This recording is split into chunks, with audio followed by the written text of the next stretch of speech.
4, versículo 32 diz assim: era o coração e a alma da multidão, dos que criam, e ninguém dizia que coisa alguma do que possuía era sua própria, mas todas as coisas lhe eram comuns. Os apóstolos davam grande poder, com grande poder, testemunho da ressurreição do Senhor Jesus, e em todos eles havia abundante graça. Não havia entre eles necessitado algum, pois todos os que possuíam herdades ou casas, vendendo-as, traziam o preço do que fora vendido e depositavam aos pés dos apóstolos, e repartiam-se cada um segundo a sua necessidade. Então José, chamado pelos apóstolos de Barnabé, que significa filho da consolação, levita, natural de Chipre, possuindo uma herdade, vendeu-a, trouxe o preço e depositou aos pés dos apóstolos. Por que a Bíblia repete aos pés dos apóstolos, aos pés dos apóstolos? Porque os apóstolos naquela época eles tinham o encargo de pegar os recursos e compartilhar com os órfãos, com as viúvas, compartilhar com os necessitados, compartilhar com os levitas, compartilhar com as pessoas menos favorecidas. Eles davam aos sacerdotes. Perceba que não era nos bolsos, era nos pés. Irmãos, o modelo da igreja primitiva é o modelo que eu sonho viver a minha vida, é o modelo que eu tenho escolhido viver, onde o coração de todos era um. Eles se moviam para um propósito. Dentre eles não havia necessidade alguma. Não havia necessidade. Quando você anda no propósito de Deus, todo mundo que está do seu lado é abençoado. Não há necessidade. Amém? Não há necessidade. Quando você anda no propósito de Deus, não há necessidade. Deixa eu explicar uma coisa para você. Qual era o propósito de Deus? Isaac ou Ismael? Era o quê? Isaac. Agora Deus deixou de abençoar Ismael? Não. Ismael era o propósito de Deus?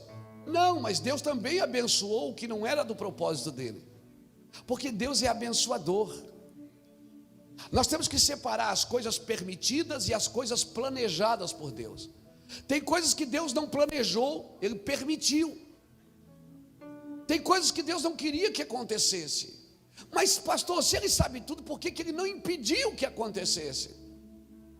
Porque Deus nos deu uma coisa que custou muito caro para o céu, chamado livre-arbítrio. Você é dono das suas escolhas, você decide até onde você vai com Deus. O propósito de Deus, irmãos, Ele por si só, Ele caminha. O propósito de Deus era Isaac, não era Ismael. Mas quando Ismael nasceu, Deus também fez de Ismael uma grande nação. Deus falou: eu também vou fazer de você grande nação. Porque Deus também abençoa o que Ele não planejou. Então bênção não é sinal que você está andando no propósito.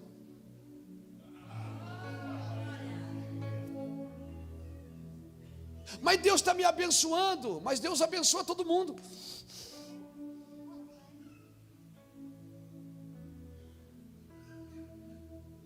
Bênção é sinal de misericórdia, não é de propósito.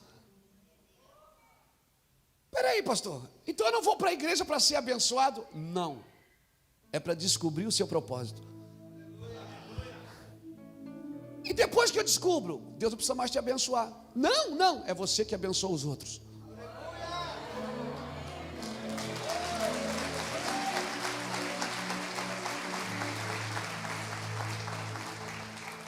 Aí Deus diz assim: meu filho, está vendo aquele cara lá? Dá 100 para ele, ajuda ele, está passando uma luta em casa. Deus, mas Senhor, ele não merece. Deus mandou você dar para quem merece, mandou dar para quem precisa. Dá a quem te pede, ele disse.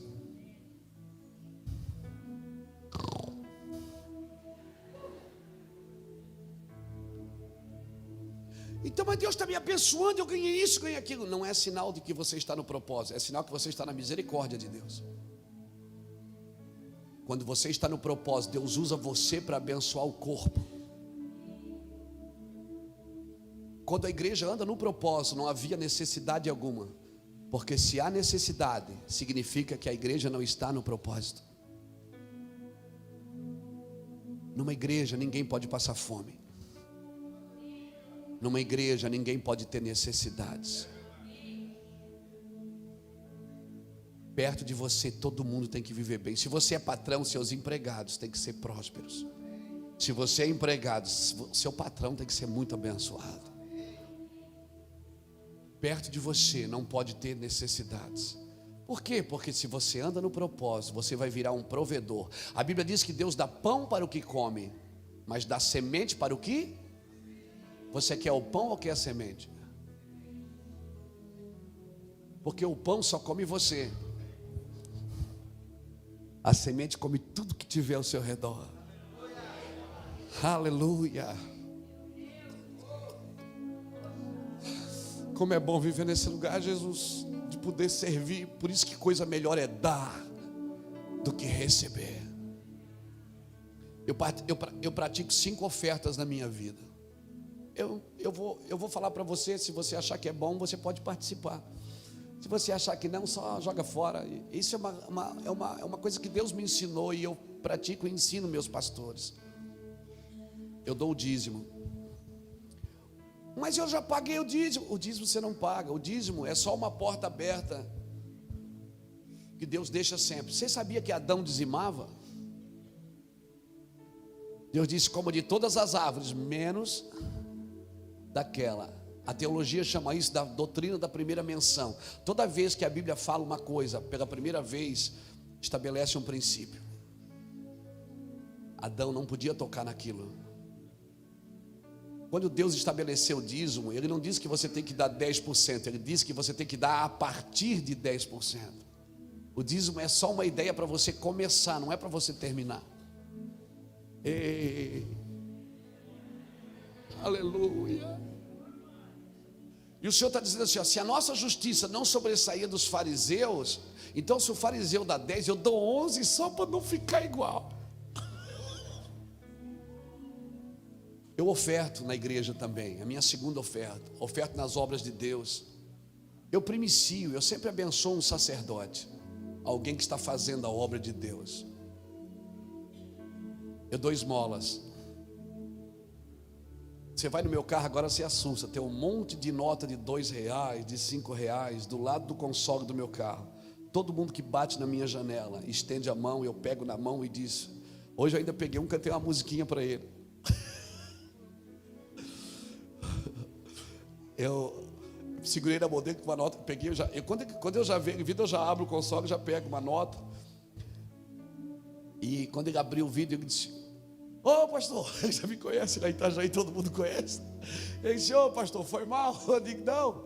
Aí eu peguei na mão dele assim e disse assim: meu amigo, hoje tu tens a escolha, vida ou morte, qual vais aceitar? Ele disse: ô pastor, eu quero ir para Luiz Alves, eu quero ir para o centro. Eu nem terminei a música. Pastor, o senhor dá, mas ele vai usar droga.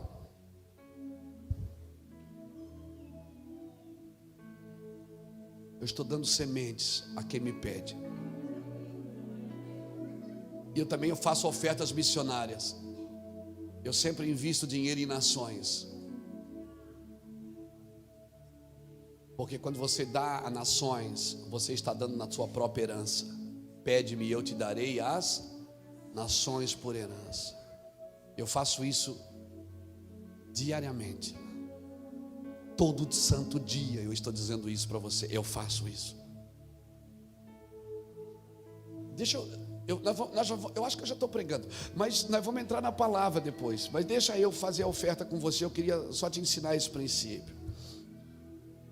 Na obra de Deus, quando você está na obra de Deus, No propósito de Deus não há necessidade. Essa é uma das características que Deus está soprando avivamento naquele lugar. Quando você se preocupa com quem não tem o que comer, quando quem desempregou, mas o marido usa droga, não interessa.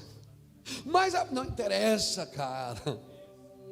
Pelo amor de Deus, acorda aí. Mas você não tem que ajudar os outros por causa deles, tem que ajudar por causa de você.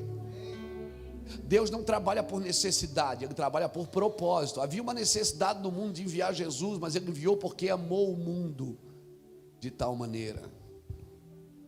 Não importa o que a pessoa, não importa, amém? Você tem que dar. Nós temos um restaurante que dá comida para morador de rua lá em Itajaí.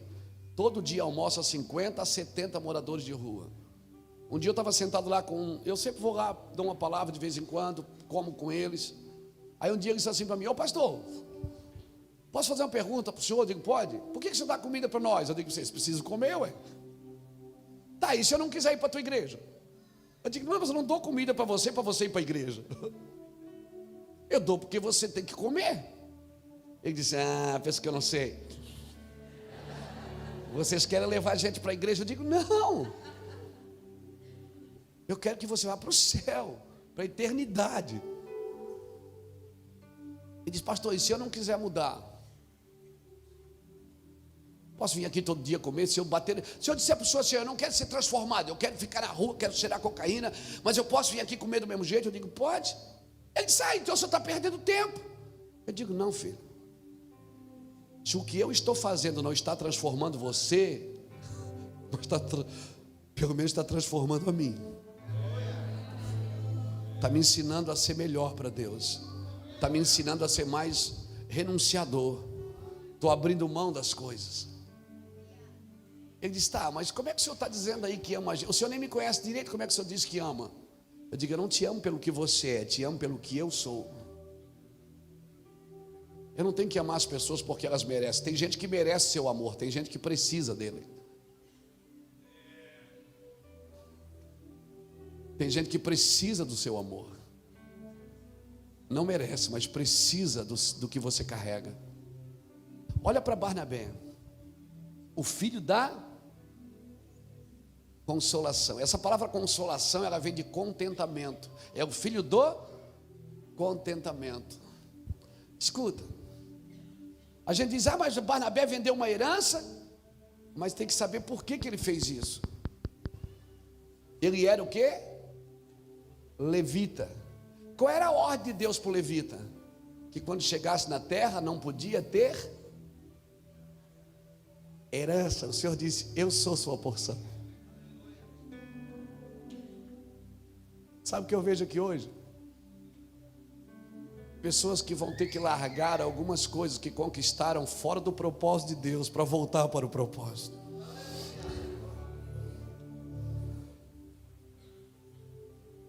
Sabe quando ele vendeu a herança, sabe o que ele estava dizendo? E colocou nos pés do apóstolo, ele está dizendo: eu quero voltar para o ministério. Eu quero voltar para o ministério. Porque o levita, quando ele chegou na terra prometida, ele não poderia ter terra. O Senhor disse: eu sou a sua porção. Quando Barnabé, a Bíblia diz que Barnabé era levita. Ele, possuindo uma herança, vendeu e colocou aos pés dos apóstolos. Na realidade, ele não estava só vendendo uma herança, ele estava dizendo o seguinte: eu estou voltando para o propósito. O que é que eu aprendo aqui? Que a igreja do Senhor, quando ela anda no propósito de Deus, não há necessidade entre elas, e todo mundo está no propósito, todo mundo quer voltar para o propósito. Aleluia. Então cutuca alguém que está do seu lado e diz assim: ó, Deus vai te pegar por dentro hoje aqui, mano.